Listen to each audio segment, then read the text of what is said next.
የዚህ ድራማ ደራሲ በነገራችን ላይ ራሱ ወንጀለኛ ሳይሆን አይቀርም። ምክንያቱም አይጥና ድመትን አንድ ላይ ቁጭ አድርጎ አስባችሁታል? ቤተሰብ ድመት እንኳን አይጥ አድና እንደምንም ታገኛታለች። ወይዘሮ አልማዝ ፖሊስ ይፈልጋታል፣ ዳዊትና ካሌብ ይፈልጓታል፣ ልዕልትም ትፈልጋታለች።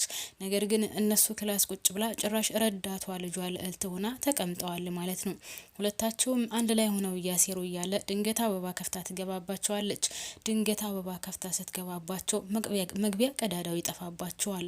ከዛም እሷን ጮኸውባት እንደምንም ከበር ካስወጧት በኋላ ይኸውልሽ እማዬ ይች ልጅ እዚህ ቤት ቆየች ማለት የኛ የመጨረሻችን ጊዜ ይሆናል። ስለዚህ የሆነ ነገር ማድረግ አለብን። የትም ቦታ ቁጭ ብለን ብናወራ ወይም የትም ቦታ ሁነን የሆነ ነገር ብናደርግ እሷ ትደርስብናለች። ምን አይነት ልጅ እንደሆነች አላቅም። ስለዚህ እዚህ መቆየት የለባትም ብላ ለእናቷ ስትላት አይዞሽ አታስቢ፣ እሷ ምንም አታመጣም።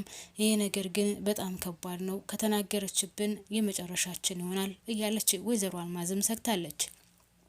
ሰላም ጤና ይስጥልኝ ውድና የተከበራችሁ ቻናል ቤተሰቦች በያላችሁበት ሰላማችሁ ይብዛልኝ። ለዚህ ቻናል አዲስ ከሆናችሁ ፕሊስ ላይክ እና ሰብስክራይብ ያደረጋችሁ የነባር ቤተሰቦች ደግሞ ላይክ ማድረጋችሁን አትርሱ። ምን አለበት ግን ያኔ የእውነት ሁልጊዜ ላይክ አድርጉልኝ ይላለው፣ ቪው አለው፣ እይታ አለው፣ ግን ላይክ የለምና እውነት ይጎዳችኋል? እስኪ ንገሩኝ ፕሊስ እና ላይክ ብታደርጉልኝ መልካም ነው። ለማንኛውም አበባን እንደዛ ካባረሯት በኋላ እናትና ልጇ አንድ ላይ ሆነው ነገር እየጎነጎኑ ነው። በሌላ በኩል ዳዊት ካሌብ ሳሎን ላይ ቁጭ ብሎ ነበር። ዳዊት መጣና ምን እያደረክ ነው ብሎ ሲጠይቀው ምንም አላደረኩኝ፣ ያው በጣም ደብሮኝ እቤት ቁጭ ብዬ ቲቪ እያየሁ ነው ሲለው በቃ ና ቶሎ እንውጣና ትንሽ ወግ አድርገን እንመለሳለን ሲለው እሺ ብለው ሁለታቸው ተያይዘው ሊወጡ ሲሉ አበባ እነሱን ልዕልትንና ሉሊትን የሚያደርጉትን ነገር ስላየች እየሮጠች መታ የት ልትሄዱ ነው ብላ ስትጠይቃቸው ዳዊት ይች ልጅ አማታል እንዴ? ቆይ ምንድነው ችግሯ ብሎ ሲመልስላት ካሌብ ደግሞ ተዋት፣ እኛ አሁን የሆነ ቦታ ደርሰን ልንመጣ ነው፣ ትንሽ ወክ እናድርግ ብለን ነው ስትለው ሲላትኝ ዳዊት ማለት ካሌብ ዳዊትም ቆይ አንቺ ያምሻል እንዴ? ምን አገባሽ? የትስ ብንሄድ የትም ቦታ ደርሰን ብንመጣ አንቺ ለሚመለከትሽ ነገር አለ ብሎ ሲላት እኔ እኮ አንተን አልፈለኩህም፣ ለምንድን ነው እንደዚህ የምትናገረኝ? እኔ ማናግረው ካሌብን፣ አንተ ነህ የምትመልስልኝ። ቆይ አንተ ያምሃል እንዴ? ለምንድን ነው እንደዚህ ከላይ የሚያናግረህ? እኔ ካሌብን ፈልጌው ላናግረው ፈልጌ ነው ስትለው ደግሞ ካሌብን ለምንድን ነው የምትፈልጊው? ምን ፈልገሽ ነው? ያምሻል እንዴ ብሎ አሁንም ዳዊት ሲጮህባት ካሌብ ምን ነው የምትነግሪ ነገር አለ ሲላት አዎ ለሆነ ጉዳይ ፈልጌህ ነበር፣ ነገር ግን የምትወጣ ከሆነ ስትመለስ ይደርሳል ስትለው እሺ በቃ አሁን እኛ ልንወጣ ስለሆነ ይላታል ካሌብ። ዳዊት ደግሞ አንቺ ሲጀመር ምን ቁም ነገር ይኖርሻል? እንዳንቺ አይነት ሰው ደግሞ ቁም ነገረኛ ነው እንዴ? ጉድ እኮ ነው ብሎ በጥፊ ሊመታት ሲል ካሌብ እጁን ያዝ ያደርገዋል ማለት ነው። ከዛ እሷም ተመልሳ በኋላ በቃ ስትመለስ እነግርሃለሁ ብለው ትመለሳለች። በሌላ በኩል አልማዝና ልዕልት አንድ ላይ ቁጭ ብለው ምን ማድረግ እንዳለባቸው እያሴሩ ነው። ከዛም ወይዘሮ አልማዝ አሁን ማድረግ ያለብን ነገር እየገባኝ ነው፣ አሁን ወደ ድሉ እየሄድን ነው። ስለዚህ የካሌብ የዳዊት የሆነውን ነገር እንፈልግና ከዛም ከካሌብ እጅ እንዲገባ እናደርጋለን። ከዛ በኋላ ዳዊትን ከህፃንነቱ ጀምሬ ስለማቀው የሱን እቃ የሚነካበትን እንዳለ ድብድብ ነው የሚያደርገው፣ ወይም ደግሞ እስከ መጨረሻው ጥግ ድረስ ነው የሚፋለመው። ስለዚህ የዳዊትን እቃ ወይም የኔ ብሎ ያስቀመጠውን የዳዊትን ከካሌብ እጅ እንድገባ እናደርጋለን ተባብለው ይመካከራሉ። ሀሳቡን ያመጣችው ወይዘሮ አልማዝ ናት። ከዛ ልዕልት እንዴ እማዬ ምን እያልሽ ነው? ቆይ እንዴት ነው ይሄን ነገር የምናደርገው ብላ ስትላት አይ ልጅ ልዕልት እሱን ለኔ ተይው፣ እኔ ድሮ ጀምሮ ዳዊትን ስለማቀው የሱን ጸባይ ጥንቅቅ አድርጌ ነው ማቀው። ስለዚህ ሀሳብ የሚባል ነገር እንኳን አያስብም፣ ቶሎ ብሎ ነው ነገር የሚፈልገው።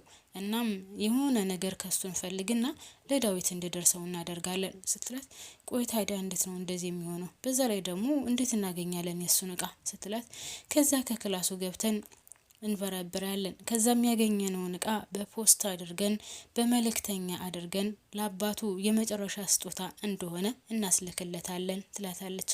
ልዕልት ደግሞ አይማዬ ይህ ነገር ጥሩ አይደለም፣ እነሱ ይገዳደላሉ፣ እኔ ደግሞ እንደዚህ እንድፈጠር አልፈልግም። ስትላት እኛ የምንፈልገው ቤቱ በአንድ እግሩ እንዲቆም ነው። ስለዚህ በአንድ እግሩ ማቆም አለብን። ሁለታቸውን የፈለገ ነገር ይፈጠር እንጂ ማጣላት አለብን። ሁለቱንም ማጣላት አለብን። ያለበለዛ እኛ ሰላም አንኖርም ስትላትኝ እሺ እማዬ እኔ እንደዛ ቢሆን በጣም ደስ ይለኛል። ሁለታቸው ተጣልተው በተለይ ካለ በዚህ ቤት ቢወጣ በጣም ደስተኛ ነኝ። እናም ደግሞ ይሄ ነገር ከተሳካ የእውነት እኔ ነኝ አንደኛ ደስተኛ የምሆነው ስትላት እሺ ልጄ በዚህ ከተስማማን እንግዳውስ አሁን ከካለብ ክላስ ሂደን የምናገኘውን ነገር እንፈልግ ትላታለች። እሷም ያው ፈራ ተባያለች። በኋላ ግን ችግር እንዳይመጣ እኔ ልዕልት እንድትጎዳ አልፈልግም ስትላት ማለቴ ሉሊት እንድትጎዳ አልፈልግም ስትላት እማዬ ማለቴ ወይዘሮ አልማዝ ደግሞ አንቺ ምን እያልሽ ነው?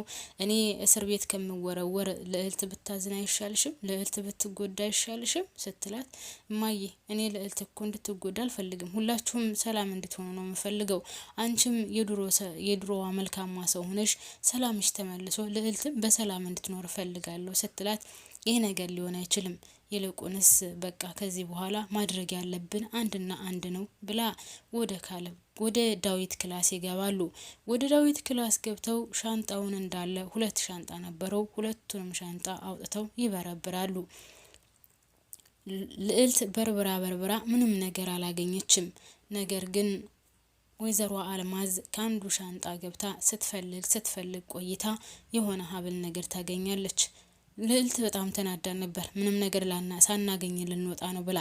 ነገር ግን ወይዘሮ አልማዝ ነገረኛዋ ያን ሻንጣ ስትፈልግ ወይም ከዛ ሻንጣ ውስጥ ስትፈልግ ያገኘችው ነገር ቢኖር ዳዊት ከአባቱ የተሰጠውን ሀብል ታገኛለች። ከዛም በጣም ነው ደስ ያላት ከሚገባው በላይ። እናም አይዞሽ ልጄ በቃ አግኝቼዋለሁ። ካሁን በኋላ በፍጹም አትጠራጠሪ። ወደ ድሉ ቦታ እየሄድን ነው። ተቃርበናል። ወደ ኋላም የጎተተን ነገር የለም ስትላት ቆይ ምን አገኘሽ እማዬ ብላ ስትላት ይኸውልሽ ይሄ የዳዊት ነው፣ አባቱ የሰጠው ነው። እሱ ደግሞ እቃውን የሚነካበት ሰው እኔ ስለማቀው ነው። እቃውን የሚነካበት ሰው ሞቶ ነው የሚፋለመው፣ ይደባደባል። ወደ ኋላ የሚለው ነገር የለም።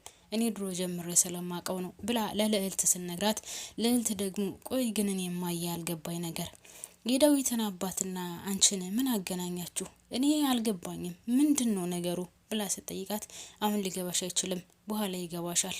እናም ይህን ነገር አሁን ከካለብ እጅ ውስጥ እንድንገባ እናደርጋለን።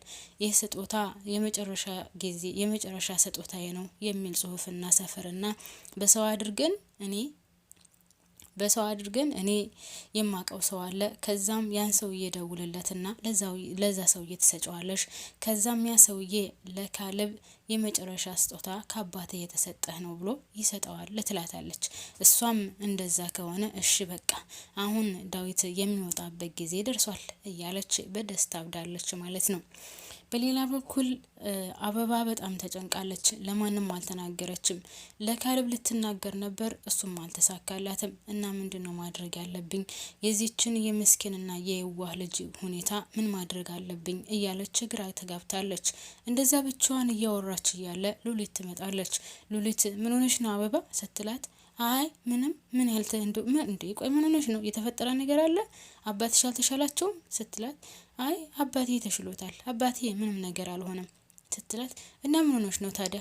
ምን እያሳሰበሽ ነው ስትላት አረ ምንም የማያሳስበኝ ነገር አለ ቤት ውስጥ ስለሚከሰተው ነገር ነው ስትላት ምን ተከሰተ ቤት ስትላት እሷም መናገሩን ፈራ ተባያለች ልትናገር ስትል ካለብ ይደርስባታል ማለት ነው። ውድና የተከበራችሁ ቤተሰቦች ስለዚህ ድራማ እስኪ ሀሳብ አስተያየታችሁን ስጡኝ በእናታችሁ። በጣም ነው የሚገርመው ግን እውነት